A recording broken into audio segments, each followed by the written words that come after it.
Puji Tuhan, saya sampaikan selamat sore dan salam sejahtera dalam Tuhan kita Yesus Kristus. Haleluya.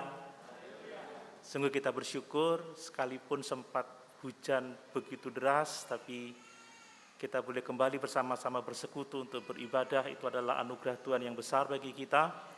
Dan kita bersyukur sore hari ini Ibu Gembala sudah bersama-sama dengan kita. Terus didoakan supaya segera pulih dan tangan kirinya dapat berfungsi dengan lebih baik lagi. Amin. Puji Tuhan. Mari pada kesempatan ini kita akan membaca firman Tuhan dari kitab Yehezkiel pasal 14 ayat 12 sampai 20. Yehezkiel pasal 14 ayat 12 sampai ayat yang ke-20. Demikian firman Tuhan.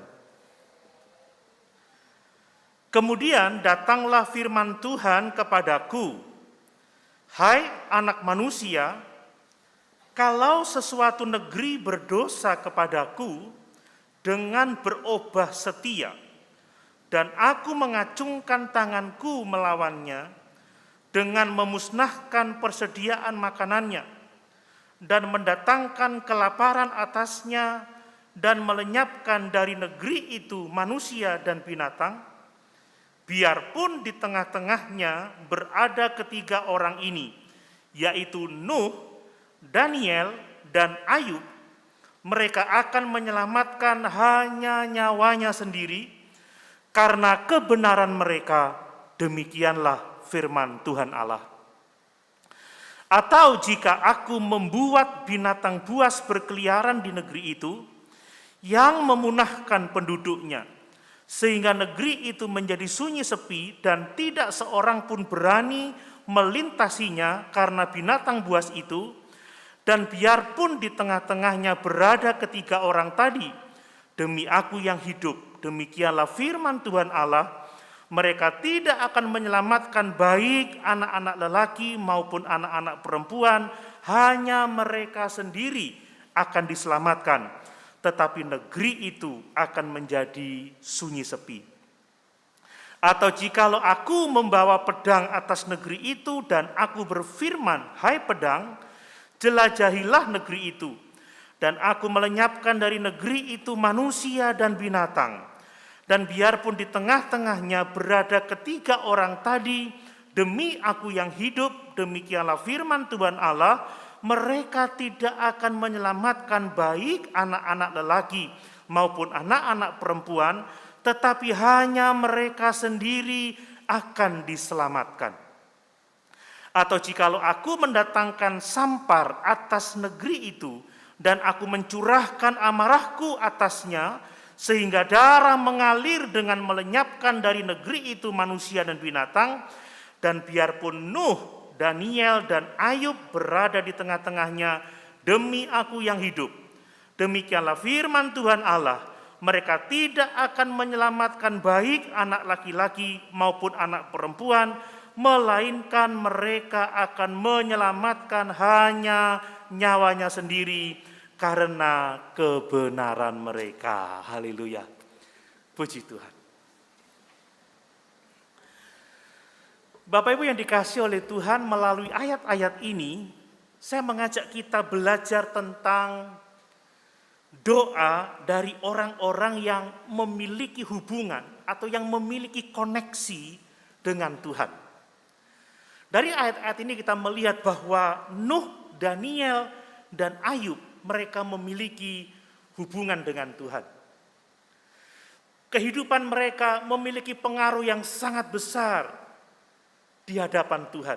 Bahkan disebut bahwa orang-orang ini akan menyelamatkan diri mereka sendiri di saat murka Allah dinyatakan oleh karena kebenarannya.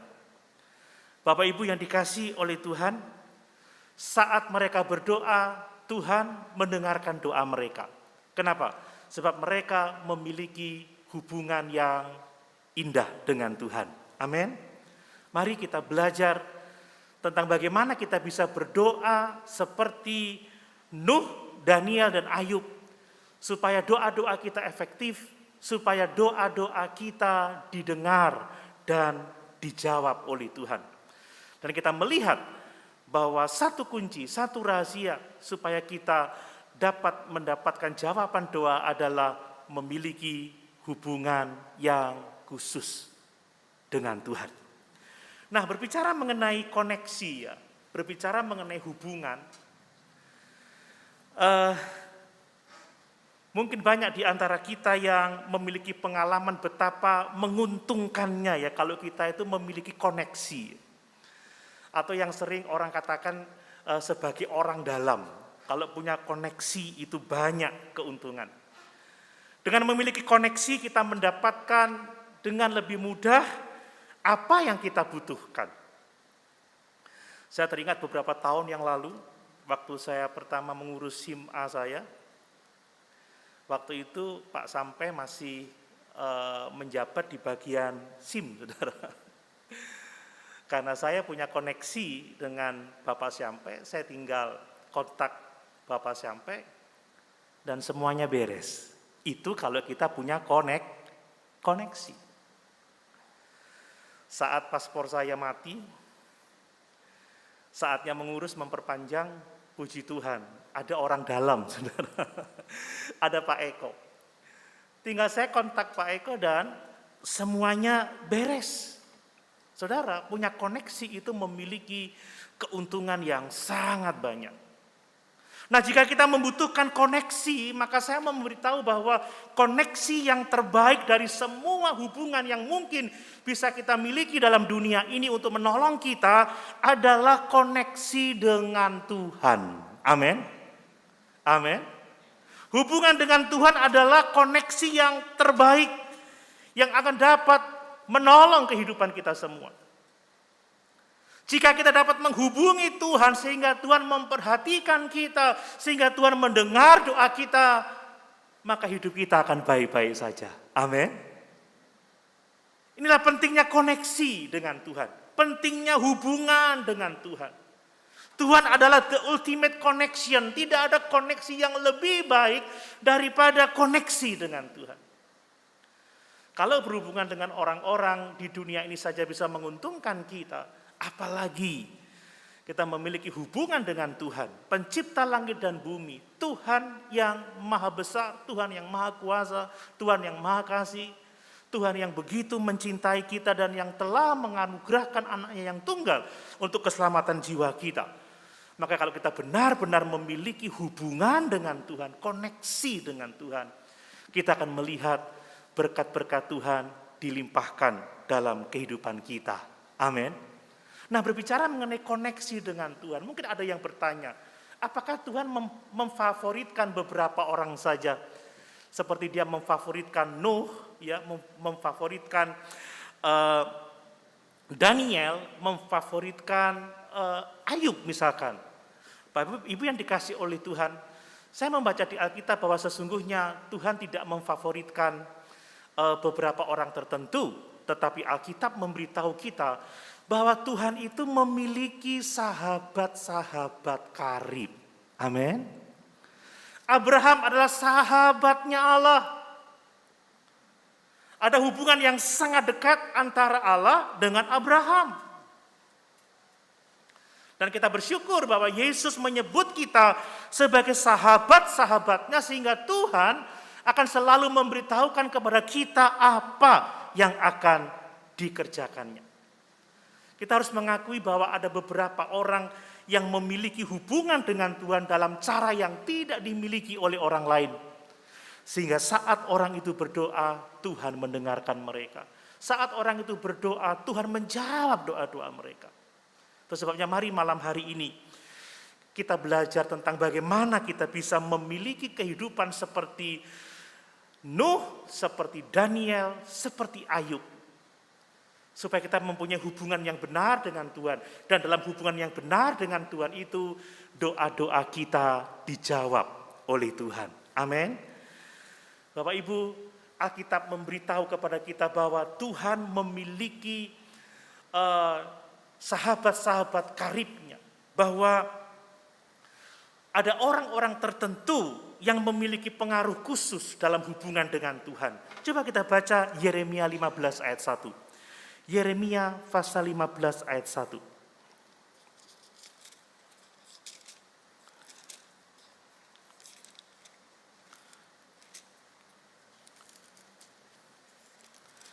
Demikian firman Tuhan.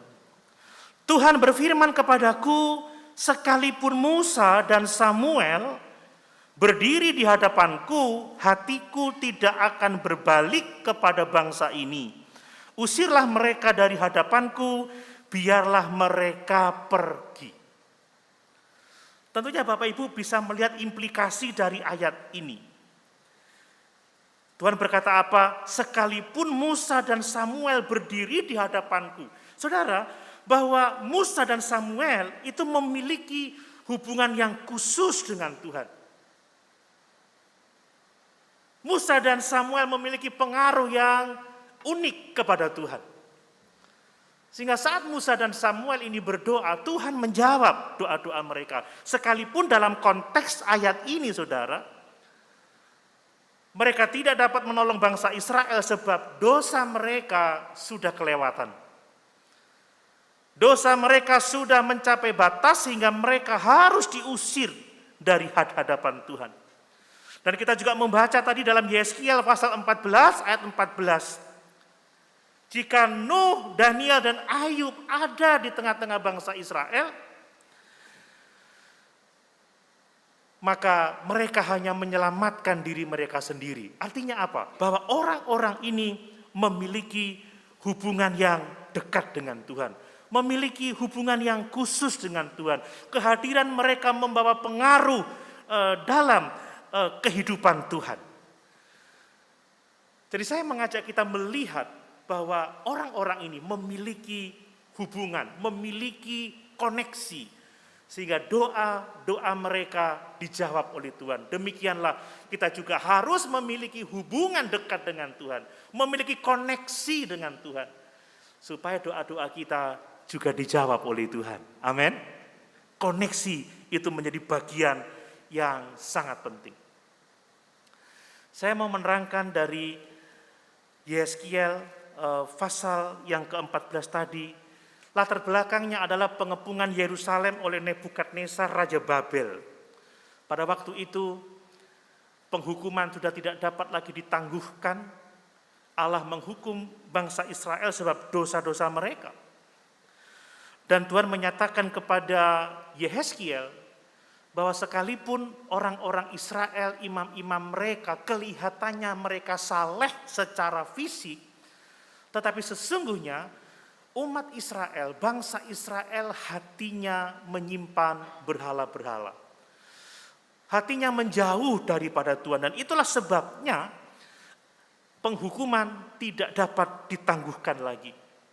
Kemudian datanglah beberapa orang tua-tua bangsa Israel menemui Yeskiel, dan Yeskiel memberitahu mereka bahwa sekalipun kamu ini tampaknya rohani, sekalipun tampaknya kamu ini saleh, tetapi di hatimu ada berhala-berhala yang menyebabkan murka Allah.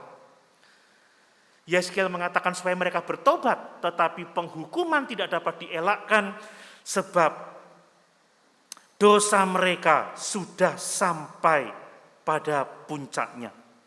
Bapak Ibu yang dikasihi oleh Tuhan, mari kita melihat siapakah Nuh, siapakah Daniel, siapakah Ayub yang begitu luar biasa memiliki hubungan dengan Tuhan sehingga kita dapat meneladani mereka dan kita juga dapat memiliki hubungan yang benar dengan Tuhan. Kalau kita mengingat Nuh adalah seorang saleh, seorang yang takut akan Tuhan, dan Nuh melalui kehidupannya telah menyelamatkan seluruh isi keluarganya dari penghukuman Allah melalui air bah. Kita melihat dalam Kejadian pasal yang ke-9, hanya Nuh dan istrinya, ketiga anaknya dan ketiga menantunya yang selamat dari penghukuman Allah dari air bah. Betapa kehidupan yang luar biasa seperti dikatakan, Nuh mendapatkan kasih karunia di hadapan Allah. Daniel Daniel seorang yang luar biasa percaya kepada Allah, hidup dalam ketaatan kepada Allah. Daniel menyelamatkan tidak hanya dirinya, tetapi juga ketiga temannya, Sadrak, Mesak, dan Abednego di pembuangan di Babel. Berbeda dengan Nuh dan Daniel, Ayub. Sekalipun Ayub menderita, dia kehilangan harta bendanya, dia kehilangan anak-anaknya, dia kehilangan simpati istrinya. Tetapi Ayub adalah seorang yang takut akan Tuhan. Dan di dalam kehidupannya, dia tetap mempercayai Tuhan sekalipun penderitaan yang luar biasa itu menimpa dalam kehidupannya. Dan menarik sekali dalam ayat yang ke-14 kita baca tadi, Yeskiel pasal 14 ayat 14, biarpun di tengah-tengahnya berada ketiga orang ini, yaitu Nuh, Daniel, dan Ayub, mereka akan menyelamatkan nyawanya sendiri karena kebenaran mereka. Demikianlah firman Tuhan Allah.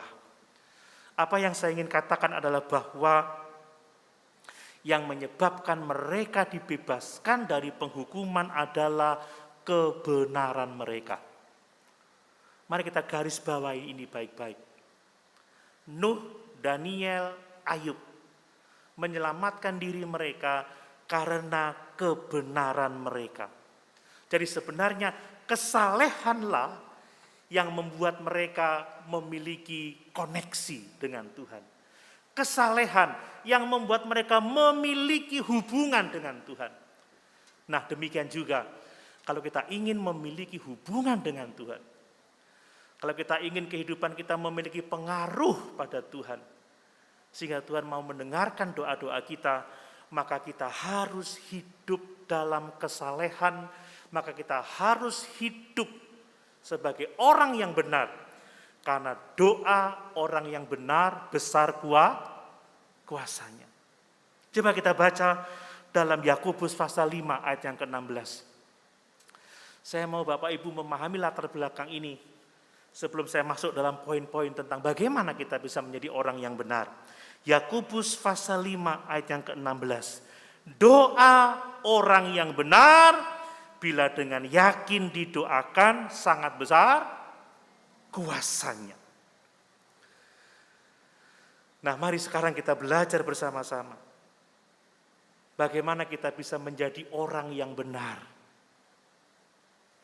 Bagaimana kita bisa bisa membangun kehidupan yang saleh sehingga kita memiliki hubungan yang dekat dengan Tuhan. Dan dalam hubungan yang dekat dengan Tuhan itu doa-doa kita besar kuasanya. Doa-doa kita dijawab oleh Tuhan. Doa-doa kita menjadi efektif. Mari, yang pertama saya mau menyampaikan bahwa orang saleh atau orang yang hidupnya benar itu menerima kebenaran yang datang melalui iman. Nah, ini yang harus menjadi perhatian kita pertama sekali. Bahwa kita ini menjadi orang benar itu hanya melalui iman kepada Allah di dalam Kristus Yesus Tuhan kita. Saya memperhatikan bahwa ada dua cara Alkitab menunjukkan kepada kita tentang kebenaran, tentang hidup dalam kebenaran.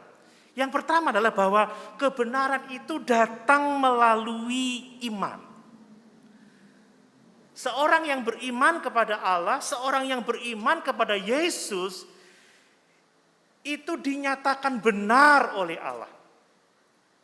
Bahwa kebenaran Yesus Kristus itu diperhitungkan oleh karena dia percaya kepada Allah. Oleh karena dia percaya kepada Yesus Kristus dan karya keselamatannya di atas kayu salib. Ini adalah kebenaran karena iman. Semua orang telah berdosa. Semua orang telah kehilangan kemuliaan Allah. Tidak ada yang benar, seorang pun tidak. Tidak ada yang berakal budi, seorang pun tidak. Tetapi karena kepercayaannya kepada Allah, karena iman kepada Yesus, maka imannya itu diperhitungkan sebagai kebenaran. Bapak Ibu yang dikasih oleh Tuhan, kebenaran karena iman ini berlawanan dengan kebenaran karena perbuatan baik. Kita membutuhkan dua-duanya, tetapi sekarang saya mau menjelaskan bahwa kebenaran karena iman ini berlawanan dengan kebenaran dari perbuatan baik. Coba kita lihat Roma 3 ayat 20. Roma pasal 3 ayat 20. Roma 3 ayat 20, demikian firman Tuhan. Sebab tidak seorang pun yang dapat dibenarkan di hadapan Allah oleh karena melakukan hukum Taurat, karena justru oleh hukum Taurat orang mengenal dosa. Jadi kebenaran oleh iman ini berbeda dari kebenaran karena perbuatan baik. Paulus mengatakan dengan jelas bahwa tidak ada seorang pun yang dapat dibenarkan karena perbuatan baik. Tidak ada seorang pun yang dapat dibenarkan karena melakukan hukum Taurat. Dan dia melanjutkan dalam ayat yang ke-28, coba kita lihat Roma pasal 3 ayat yang ke-28. Karena kami yakin bahwa manusia dibenarkan karena iman. Bukan karena perbuatan baik, bukan karena melakukan hukum Taurat. Jadi orang saleh, orang yang hidupnya benar, pertama-tama menerima kebenaran dari iman kepada Allah di dalam Kristus Yesus Tuhan. Inilah yang diteladankan baik oleh Nuh, baik oleh Daniel maupun oleh Ayub. Mereka adalah orang-orang benar karena iman, bukan karena perbuatan baik mereka. Perhatikan bagaimana Nuh itu dibenarkan karena iman, bukan karena perbuatan baik. Jadi kalau kita mau menjadi orang saleh, mau menjadi orang benar, yang doanya didengar oleh Tuhan, yang doanya dijawab oleh Tuhan, pertama-tama terimalah kebenaran oleh iman di dalam Kristus Yesus Tuhan kita. Amin. Artinya apa? Percayalah sungguh-sungguh kepada Yesus sebagai firman yang menjelma menjadi manusia. Percayalah sungguh-sungguh kepada Yesus yang telah mati, memikul dosa-dosa kita di dalam tubuhnya sendiri, yang telah dikuburkan dan dibangkitkan pada hari yang ketiga, yang telah naik ke surga dan akan datang kembali untuk menjemput kita sebagai umat ketebusannya. Sekali lagi, kalau kita mau menjadi orang yang benar, maka kita harus memulai dari kebenaran yang diperhitungkan karena iman. Percaya sungguh-sungguh kepada Yesus Kristus sebagai Tuhan dan Juru Selamat kita secara pribadi, maka kita dibenarkan oleh Allah. Amin. Saya mau meyakinkan bahwa perbuatan kita sama sekali tidak dapat membenarkan diri kita. Kenapa? Karena Allah itu kudus. Karena Allah itu sempurna. Satu dosa saja akan dengan segera memisahkan kita dari Allah yang kudus itu. Satu dosa saja. Itu sebabnya semua perbuatan baik di dunia ini tidak sanggup menutupi dosa-dosa kita. Makanya kebenaran harus kita peroleh melalui iman kepada Yesus Kristus Tuhan kita. Amin. Amin Bapak Ibu. Dimulai dari iman. Menerima kebenaran di dalam Kristus Yesus Tuhan kita. Nah, berbicara tentang Yesus Kristus, Dia adalah Allah firman yang menjelma menjadi manusia. Dia adalah Allah di dalam daging. Dia adalah satu-satunya pribadi yang tidak berdosa. Satu-satunya pribadi yang hidup tanpa dosa. Kita telah belajar bersama-sama bahwa kematian Yesus di atas kayu salib itu telah memenuhi keadilan Allah sebagai pembayaran atas dosa-dosa kita. Itu sebabnya ketika seseorang percaya kepada Allah, percaya pada pekerjaan Kristus di kayu salib, maka Allah memperhitungkan kebenaran Yesus Kristus kepada orang yang percaya itu. Ada haleluya? Ini anugerah yang sangat besar. Kalau kita sungguh-sungguh percaya Yesus, maka kebenaran Yesus diperhitungkan kepada kita. Allah akan memandang kita sama benar dengan Yesus Kristus. Ini luar biasa. Ini kebenaran yang diperhitungkan. Ini yang disebut dalam bahasa teologianya itu imputation. Bagaimana Allah memperhitungkan kebenaran Kristus kepada kita oleh karena kita percaya kepadanya. Jadi kalau kita percaya kepada Yesus yang telah mati dan bangkit untuk kita, maka kebenaran Kristus diperhitungkan kepada kita. Allah memandang kita benar sama seperti Yesus itu benar. Itu sebabnya kenapa kita bisa berdiri di hadapan Allah. Kenapa kita bisa datang di tahta kasih karunia untuk mendapatkan pertolongan tepat pada waktunya. Karena kebenaran yang kita peroleh dari iman kepada Yesus. Karena kebenaran Yesus yang diperhitungkan kepada kita. Allah memandang kita benar sama seperti Yesus adalah benar di hadapan Allah. Disinilah kita harus memulai kehidupan saleh kita. Jangan berusaha benar dengan perbuatan baik kita. Kita pasti akan kecewa. Karena segudang perbuatan baik tidak akan dapat menutupi dosa-dosa kita. Tetapi dengan percaya kepada Yesus Kristus kita dibenarkan oleh Allah. Kebenaran Yesus diperhitungkan kepada kita. Dan Allah memandang kita benar sama seperti Yesus adalah benar. Amin. Bapak Ibu, Nuh itu dibenarkan karena iman. Nuh bukan dibenarkan karena perbuatan baiknya, tetapi dibenarkan karena iman. Coba lihat Ibrani 11 ayat yang ke-7. Ibrani 11 ayat yang ke-7. Kita harus memulai dari kebenaran ini. Ibrani 11 ayat yang ke-7. Demikian firman Tuhan. Karena iman, maka Nuh dengan petunjuk Allah tentang sesuatu yang belum kelihatan, dengan taat mempersiapkan bahtera untuk menyelamatkan keluarganya. Dan karena iman itu ia menghukum dunia. Dan karena iman itu ia menghukum dunia dan ia ditentukan untuk menerima kebenaran sesuai dengan imannya. Amin. Jadi Nuh memulai dari iman. Kalau Nuh berbuat baik, Nuh hidup saleh karena dia mendapatkan kasih karunia di hadapan Allah. Jadi Nuh dibenarkan karena iman. Dan karena imannya Nuh taat. Nuh taat pada apa yang diperintahkan oleh Tuhan kepadanya. Nuh taat membangun bahtera sekalipun pada waktu itu tidak ada tanda-tanda banjir.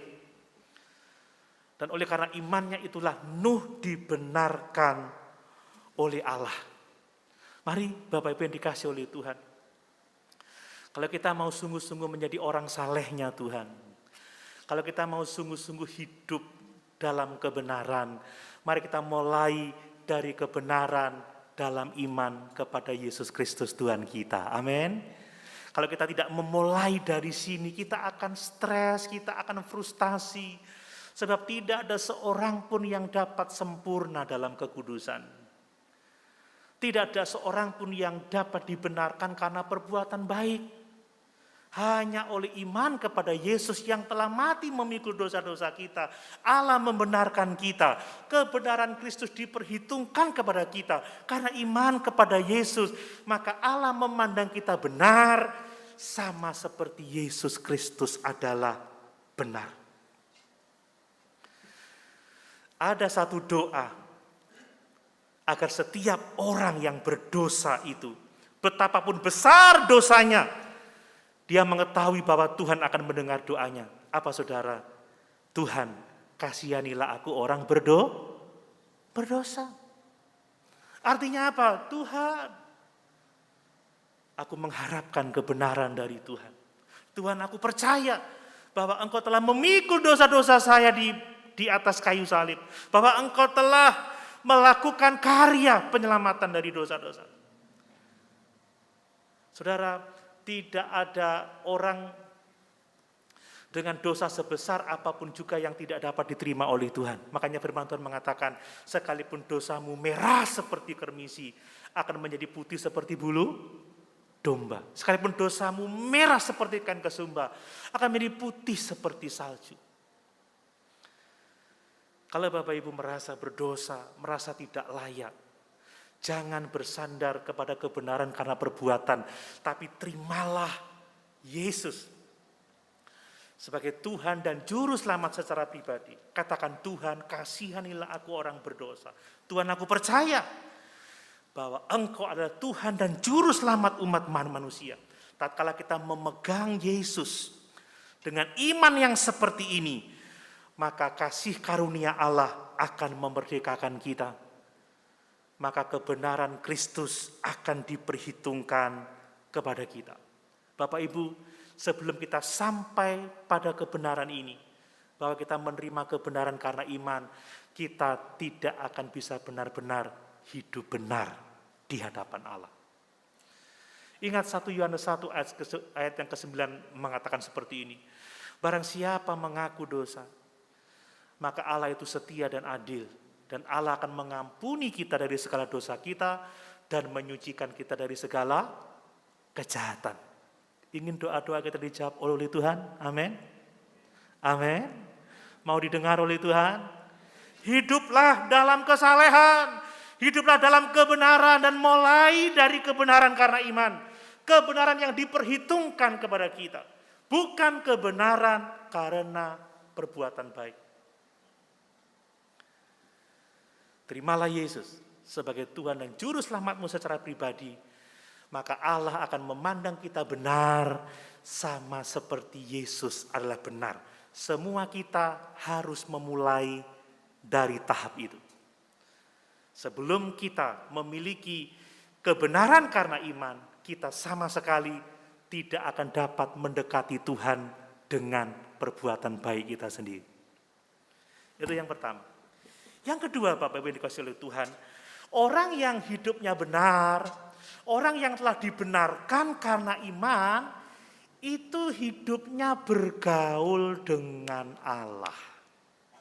Coba kita baca di dalam Kejadian 6 ayat yang ke-9. Ini adalah kehidupan Nuh. Kejadian 6 ayat yang ke-9. Mari kita baca ayat ini. Inilah riwayat Nuh. Nuh adalah seorang yang benar dan tidak bercela di antara orang-orang sezamannya. Dan Nuh itu hidup bergaul dengan Allah. Perhatikan kata-kata Nuh adalah orang yang benar dan tidak bercela. Saudara, kebenaran di sini menunjukkan kepada apa? Menunjukkan pada perilaku yang benar, yang berasal dari hidup yang sudah dibenarkan oleh Allah. Coba pahami ini dan tanam ini dalam hati kita. Bahwa kebenaran dalam konteks ini adalah kebenaran perilaku yang dihasilkan oleh karena pembenaran oleh iman. Kalau kita belum dibenarkan oleh Allah, kita tidak akan bisa benar-benar hidup di dalam kebenaran. Seseorang yang dinyatakan benar oleh Allah, baru dia akan bertumbuh dalam kebenaran perilaku. Saudara, kok kenapa seringkali doa-doa kita tidak dijawab oleh Tuhan? Kita belum benar-benar menerima kebenaran dari Allah. Iman kita tidak sungguh-sungguh. Kita masih mengandalkan kebenaran karena perbuatan. Kita masih mengandalkan kebenaran karena mentaati hukum Taurat. Sehingga kita tidak benar-benar bisa menjadi benar di hadapan Allah. Hanya orang-orang yang datang pada Yesus melalui iman, yang dibenarkan oleh Allah, yang akan dapat hidup dalam kebenaran secara perilaku. Bapak Ibu, dua hal ini tidak boleh salah. Pastikan pertama-tama bahwa kita telah menerima kebenaran oleh iman kepada Yesus Kristus Tuhan kita. Dan orang yang telah dibenarkan oleh iman, orang itu hidup dalam kebenaran. Bapak Ibu yang dikasihi oleh Tuhan, kebenaran dalam perilaku ini berarti apa? Hidup sesuai dengan standar Allah hidup sesuai dengan firman Allah. Dikatakan Nuh adalah seorang yang benar dan tidak bercela di antara orang-orang sezamannya. Ini mengacu pada tingkah lakunya, ini mengacu pada perilaku hidupnya. Kenapa? Karena Nuh telah menemukan kasih karunia di hadapan Allah. Nuh telah menerima pembenaran di hadapan Allah. Sehingga Nuh hidup benar, Nuh hidup tidak bercela di hadapan Allah. Coba kita baca mundur Kejadian 6 ayat yang ke-8. Kejadian 6 ayat yang ke-8. Tetapi Nuh mendapat kasih karunia di mata Tuhan. Ayat 9, inilah riwayat Nuh. Nuh adalah seorang yang benar dan tidak bercela di antara orang-orang sezamannya. Dan Nuh itu hidup bergaul dengan Allah. Amin Bapak Ibu. Jadi kebenaran yang pertama adalah kebenaran karena iman. Yang kedua, kebenaran dalam perilaku, dalam tingkah laku kita sehari-hari. Dan kebenaran perilaku adalah buah dari kebenaran yang pertama, kebenaran oleh karena iman. Jadi mulai dari iman kepada Yesus untuk pembenaran kita dan terus bertumbuh dalam kebenaran perilaku kita. Maka dalam kehidupan saleh yang seperti itu, percayalah doa-doa kita akan didengarkan oleh Tuhan. Amin. Bahwa seperti Nuh, seperti Daniel, seperti Ayub, menghadapi penghakiman Allah, mereka ternyata adalah orang-orang yang diselamatkan. Mereka tidak ikut dihukum karena mereka menerima kebenaran karena iman. Dan mereka bertumbuh dalam kebenaran perilaku mereka.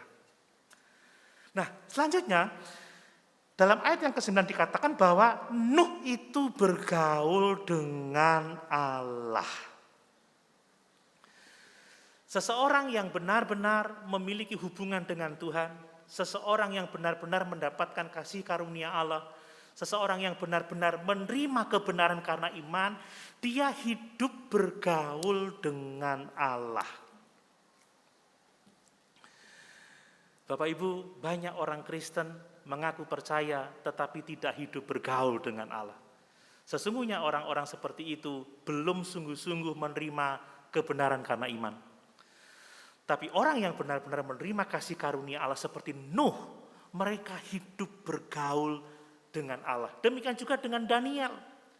Demikian juga dengan Ayub, mereka hidup bergaul dengan Allah. Mereka hidup dalam persekutuan dengan Tuhan. Nah, pertanyaannya seperti apa sih hidup bergaul dengan Allah itu? Seperti apa sih hidup dalam persekutuan dengan Tuhan itu? Kalau saya mempelajari ketiga tokoh ini, setidaknya ada 5 hal yang menunjukkan bahwa seseorang itu benar-benar hidup bergaul dengan Tuhan. Yang pertama adalah, seorang yang bergaul dengan Tuhan, itu berarti dia hidup dalam iman kepada Tuhan. Amin. Hidup di dalam iman kepada Yesus. Yang saya maksudkan di sini bukanlah iman yang menyelamatkan, saudara, tetapi ini adalah iman dalam kehidupan kita sehari-hari, bahwa kita selalu percaya Yesus di tengah-tengah pergumulan hidup kita, di tengah-tengah masalah yang kita hadapi, kita hidup dalam iman kepercayaan kepada Tuhan. Saudara, iman yang menyelamatkan, kita percaya kepada Yesus sebagai Tuhan dan Juru Selamat saya secara pribadi.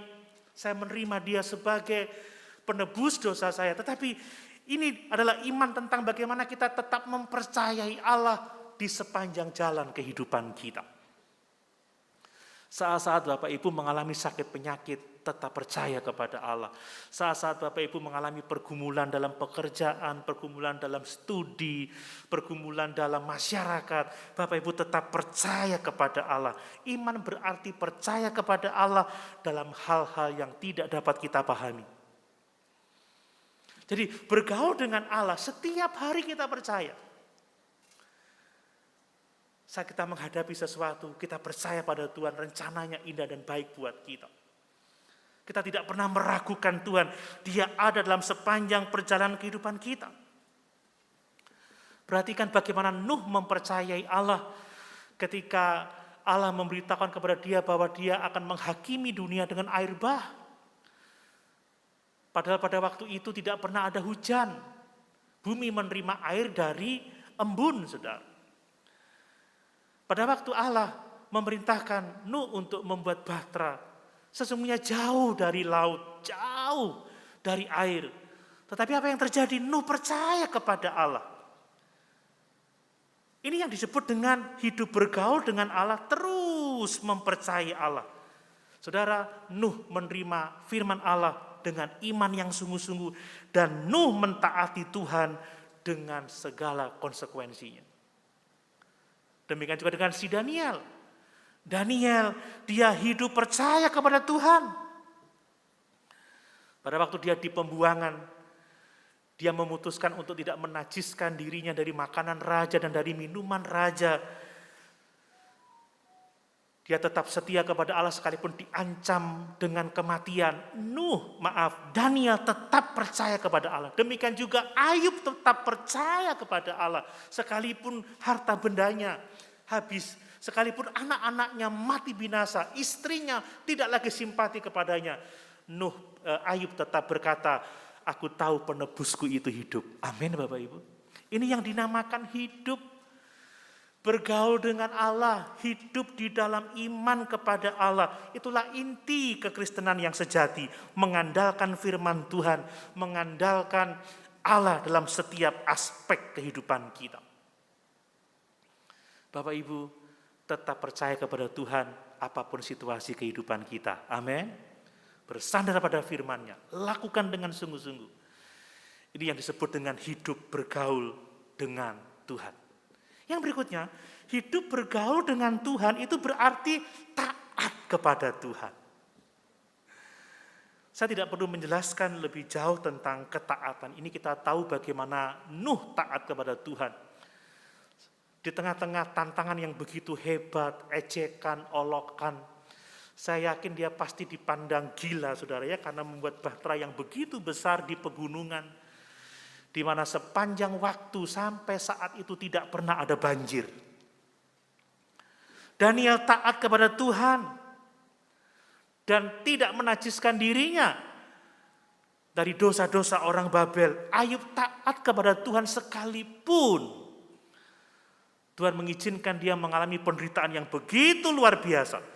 Dan masing-masing ketiga orang ini, mereka mentaati Tuhan dalam jangka panjang, saudara. Ketaatan itu bukan cuma sesaat. Taat itu terus menerus sampai akhir hidup kita. Kita membaca bagaimana Nuh dia taat sampai pada akhirnya. Daniel taat sampai pada akhirnya. Kita membaca bagaimana Ayub dia taat sampai pada akhirnya. Jujur aja saya khawatir kalau melihat ada jemaat yang taat kepada Tuhan hanya kalau kepentingannya dipenuhi oleh Tuhan. Tapi saat-saat penderitaan, saat-saat susah, mereka tidak lagi taat kepada Tuhan. Atau mungkin ada orang yang taat kepada Tuhan sejauh tidak ada halangan, sejauh tidak ada tantangan. Tapi saat ada halangan, saat ada tantangan, mereka sudah mulai undur dari iman. Tapi mari kita taat kepada Tuhan untuk jangka waktu yang panjang seluruh hidup kita.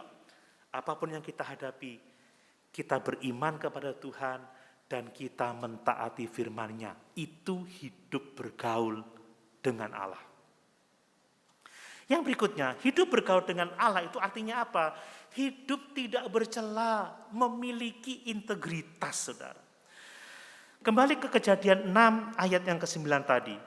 Nuh tidak bercela di antara orang-orang sezamannya. Artinya apa? Dia memiliki integritas, saudara.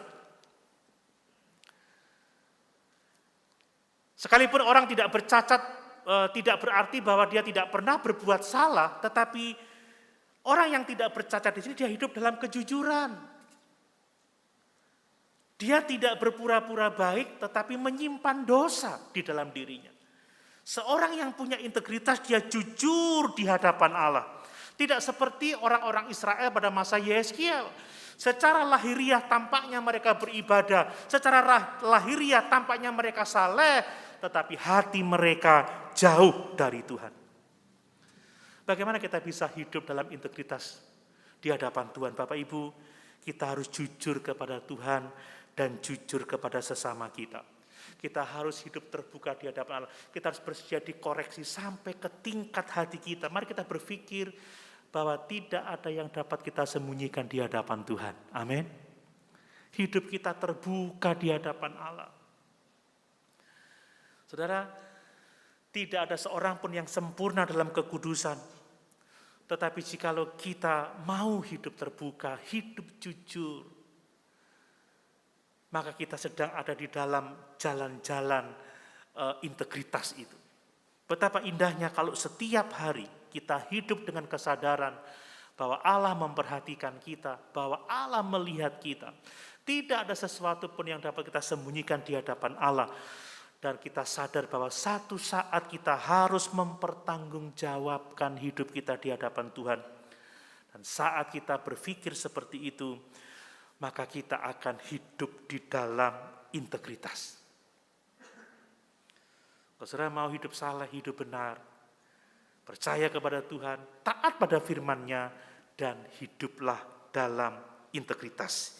Yang keempat, saudara, bergaul dengan Tuhan itu berarti apa? Berarti kita tidak kompromi dengan dunia. Sekalipun sendiri, kita tetap teguh di dalam iman kita kepada Allah. Bapak Ibu ingat bahwa Nuh, Daniel, dan Ayub hidup di tengah-tengah dunia yang tidak percaya kepada Tuhan. Di antara orang sezamannya hanya Nuh yang hidup benar, hanya Nuh yang hidup tidak bercela. Sekalipun dia seorang diri, Nuh tetap setia dalam imannya kepada Tuhan. Amin. Daniel adalah orang buangan di Babel. Dia hidup di tengah-tengah masyarakat yang tidak percaya kepada Tuhan, penyembah-penyembah berhala. Tetapi Daniel tetap memiliki iman kepada Allah, tidak kompromi dengan dosa. Demikian juga dengan Ayub. Kalau saya membaca sejarah Alkitab, pada masa Ayub itulah pada saat yang hampir bersamaan Tuhan memanggil Abraham untuk menjadi bapa bagi banyak bangsa. Dan di saat itu ternyata hanya Ayub yang memiliki hubungan yang benar dengan Tuhan. Mari, hidup dalam persekutuan dengan Tuhan berarti sekalipun lingkungan di sekitar kita tidak percaya Tuhan, lingkungan di sekitar kita tidak melayani Tuhan, lingkungan di sekitar kita hidup sembrono, kita tetap setia kepada Tuhan. Amin. Kita tidak terikut dalam dosa dunia, tetapi kita tegak berdiri dalam iman, sekalipun mungkin kita hanya seorang diri saja. Dan yang terakhir Bapak Ibu, hidup bergaul dengan Tuhan berarti apa? Kita selalu bersama-sama dengan Tuhan. Amin.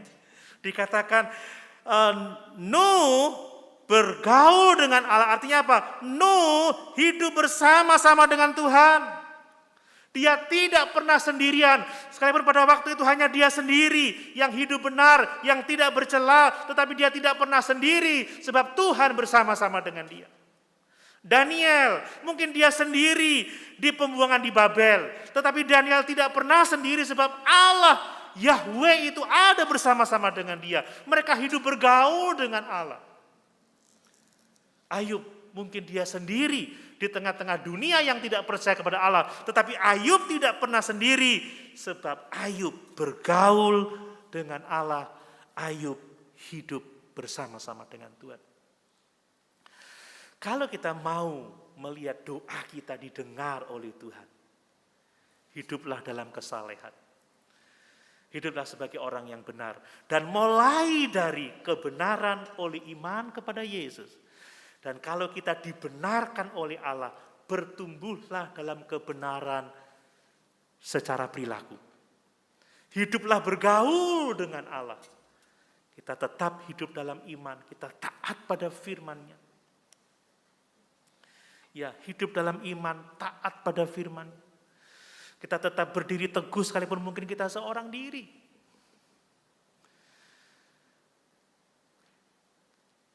kita hidup dalam integritas,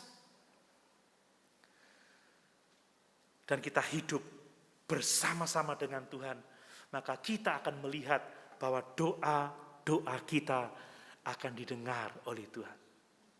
Bapak Ibu yang dikasihi oleh Tuhan, kalau kita adalah orang-orang yang dibenarkan karena iman dan kita bertumbuh dalam kebenaran dalam pergaulan dengan Allah, maka kita pasti akan mengalami jawaban dari doa-doa kita.